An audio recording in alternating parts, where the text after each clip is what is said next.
হ্যাঁ, আমার মতে যে দেখো, রিফিউজি বা শরণার্থী, অ্যাসাইলাম সিকার, অনুপ্রবেশকারী, এই প্রত্যেকটি শব্দের মানে সংজ্ঞা কিন্তু আলাদা আলাদা এবং তাদের স্টেটাস আলাদা আলাদা। এখানে আমাদের যে সমস্যা এখন জাগ্রত হয়েছে সেটা কিন্তু অনুপ্রবেশের সমস্যা এবং এই সমস্যাকে গুরুত্ব দিতেই হবে।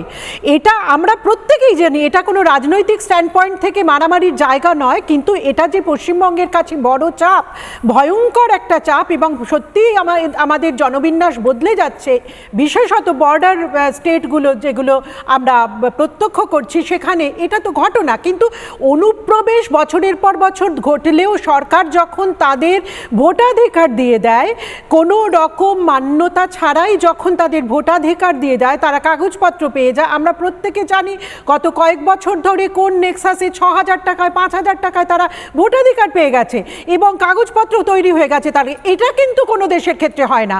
আমাদের রিফিউজি বা অ্যাসাইলাম সিকার এনাদের প্রতি অনেক মানবাধিকার নিয়ে আমরা কথা বলতে পারি। আমরাও এক সময় আমাদের পরিবারও ব্যক্তিগতভাবে স্বাধীনতার সময়কালে চলে এসেছিলেন বাংলাদেশ ছেড়ে, এরকম আমরা অসংখ্য মানুষ রয়েছি। এখনকার পরিপ্রেক্ষিত আলাদা এবং প্রত্যেকটি শব্দের আলাদা আলাদা স্টেটাস, সেটাকে আমাদের গুরুত্ব দিয়ে বুঝতে হবে।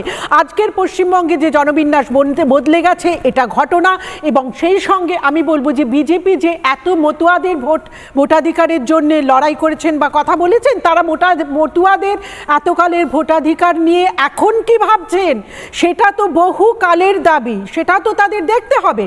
সেই নিয়ে তো আবার নতুন করে কথা উঠছে এবং তারা কিন্তু সেই সংকটের জায়গাতেই চলে গেছেন। সুতরাং আজকের দিনে পশ্চিমবঙ্গের জনবিন্যাসের এই বদল যে ভোটের রাজনীতিকে প্রচণ্ডভাবে প্রভাবিত করছে এবং যুদ্ধটা হয়ে যাচ্ছে প্রায় ধর্মযুদ্ধের স্তরে, সেটা অত্যন্ত আশঙ্কাজনক। এটা